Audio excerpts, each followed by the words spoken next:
Salam damai sejahtera di dalam Tuhan kita Yesus Kristus. Shalom. Puji syukur kepada Tuhan oleh karena kita dipertemukan kembali di dalam ibadah online renungan harian kita pada pagi hari ini. Pada saat ini saudara-saudara kita akan nyanyikan lagu Sion nomor 327.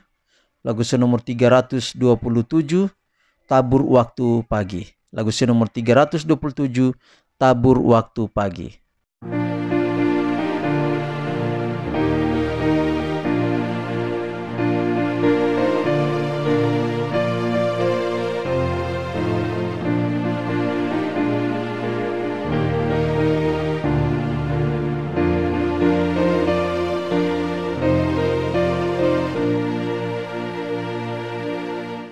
Tabur waktu pagi, benih kebenaran.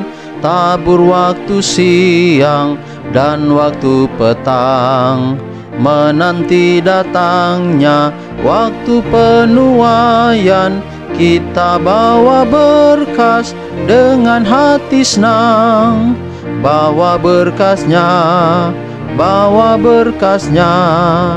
dengan sukacita. Bawa berkasnya,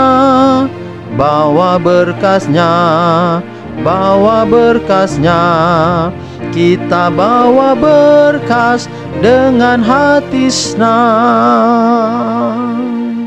Taburkanlah benih, waktu terang atau gelap. Jangan takut mendung atau angin serang.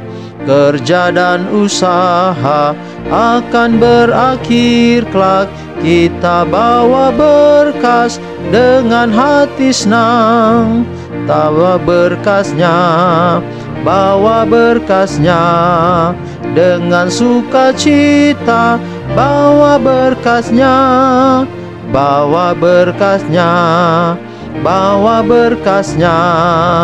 kita bawa berkas dengan hati senang.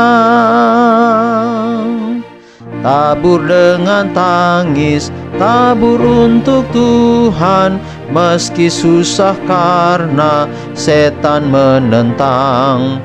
Sesudah tangisan datang sukacita. Kita bawa berkas dengan hati senang. Bawa berkasnya dengan sukacita. Bawa berkasnya,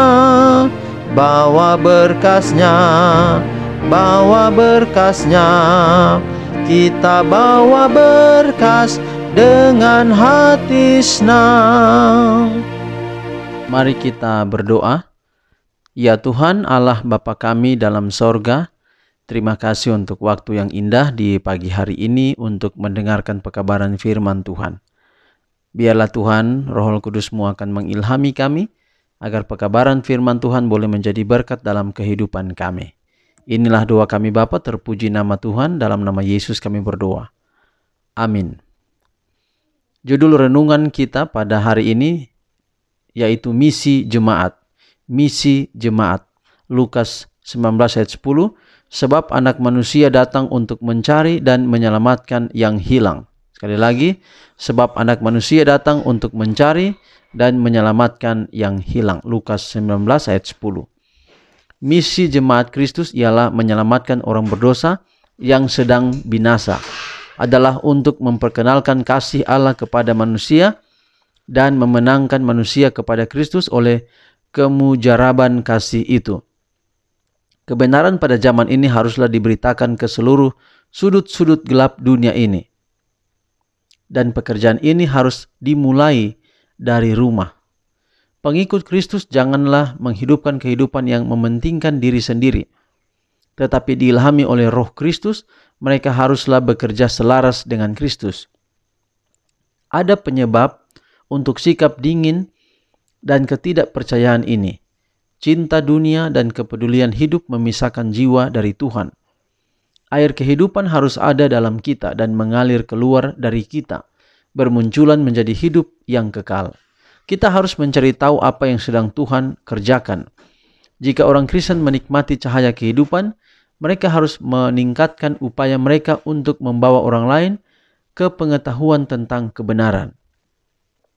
Kehidupan mereka harus dicirikan oleh pengerahan tenaga dan pengorbanan untuk melakukan kebaikan kepada orang lain. Dan kemudian tidak akan ada keluhan kurangnya kenikmatan. Para malaikat selalu bekerja untuk kebahagiaan yang lain. Ini adalah sukacita mereka. Bahwa hati yang egois akan menganggap pelayanan yang memalukan, melayani orang-orang yang celaka dan dalam segala hal lebih rendah dalam karakter dan pangkat adalah pekerjaan para malaikat yang murni dan tidak berdosa di istana kerajaan surga.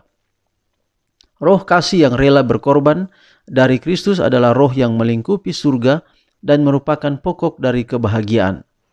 Mereka yang tidak merasakan kesenangan khusus dalam mencari untuk menjadi berkat bagi orang lain dalam bekerja, bahkan dalam pengorbanan untuk melakukan kebaikan, tidak dapat memiliki roh Kristus atau surga. Karena mereka tidak memiliki persatuan dengan pekerjaan malaikat surgawi dan tidak dapat berpartisipasi dalam kebahagiaan yang memberikan sukacita tinggi kepada mereka. Jika sukacita para malaikat adalah melihat orang-orang berdosa bertobat, bukankah itu akan menjadi sukacita orang-orang berdosa diselamatkan oleh darah Kristus untuk melihat orang lain bertobat dan berbalik kepada Kristus melalui perantaraan mereka? Dalam pekerjaan selaras dengan Kristus dan para malaikat kudus, kita akan mengalami sukacita yang tidak dapat direalisasikan selain dari pekerjaan ini. Asas salib Kristus membawa semua orang percaya di bawah kewajiban besar untuk menyangkal diri, memberi cahaya kepada orang lain, dan memberi mereka sarana untuk memperluas terang. Jika mereka berhubungan dengan surga, mereka akan terlihat dalam pekerjaan selaras dengan para malaikat. Testimonies for the Church atau Nasihat bagi Sidang Jilid 3 halaman 381-382. Saudaraku, kesimpulan kita, misi jemaat atau tugas dari gereja di akhir zaman ini adalah bagaimana memiliki kehidupan yang beriringan dengan orang yang lain, memiliki hubungan yang baik dengan orang yang lain. Tapi hubungan yang baik dengan orang yang lain di sekitar kita atau di masyarakat sosial, terlebih dahulu setiap orang harus memiliki hubungan yang baik di dalam keluarganya, di dalam rumahnya. Percuma kita berhasil menjadi orang yang baik di luar sana, tetapi kita tidak menjadi orang baik di dalam keluarga kita, di dalam rumah kita sendiri. Itulah sebabnya dalam Kisah pasal 1 ayat 8, kalau Roh Kudus turun ke atas kamu, kamu akan menerima kuasa dan kamu akan menjadi saksi. Terlebih dahulu dimulai dari Yerusalem. Dimulai dari Yerusalem dan sampai ke ujung bumi. Yerusalem di sini yang dimaksud adalah dari mana kita datang, dari keluarga kita. Kita harus berhasil membawa misi Kristus di tengah kehidupan keluarga kita. Panggilan kepada kita pagi ini, berapa banyak di antara kita, baik bapak, baik ibu, baik anak-anak, yang akan menjadi satu penginjil, misionari di rumahnya terlebih dahulu, lalu kemudian dia boleh menjadi misionari di mana saja dia berada. Kalau saudara mau lakukan itu, Tuhan pasti akan memberkati kita. Mari kita berdoa. Tuhan Allah Bapa di sorga, terima kasih untuk pemeliharaan kasih-Mu. Terima kasih untuk firman yang kami dengarkan pagi hari ini, biar dapat menjadi berkat dalam hidup kami. Terima kasih untuk mengingatkan kami agar kami dapat menjadi orang yang baik, terlebih dahulu di orang yang dekat dengan kami, di keluarga kami, di lingkungan yang lebih kecil di dalam kehidupan kami. Baru kami memiliki kuasa untuk menjadi orang yang baik di luar sana. Kami doakan semua pendengar audio renungan pagi di mana saja berada, Allah memberkati kiranya. Memberkati pergumulan kami semua, memberkati setiap tantangan hidup kami hadapi, dan biarlah kiranya kebahagiaan boleh kami rasakan walaupun masih berada di atas dunia ini. Inilah doa kami, terpujilah nama Tuhan, ampuni dosa dan kekurangan kami. Kami persembahkan doa ini serta mohon berkat Allah menjadi bagian kami. Tuhan memberkati engkau dan melindungi engkau. Tuhan menyinari engkau dengan wajahnya dan memberi engkau kasih karunia. Tuhan menghadapkan wajahnya kepadamu dan memberi engkau damai sejahtera. Dalam nama Yesus Kristus Tuhan dan Juru Selamat kami berdoa. Amin. Demikianlah pekabaran firman Tuhan melalui ibadah renungan harian kita pagi hari ini. Tuhan memberkati kita. Sampai jumpa pada ibadah besok. Shalom.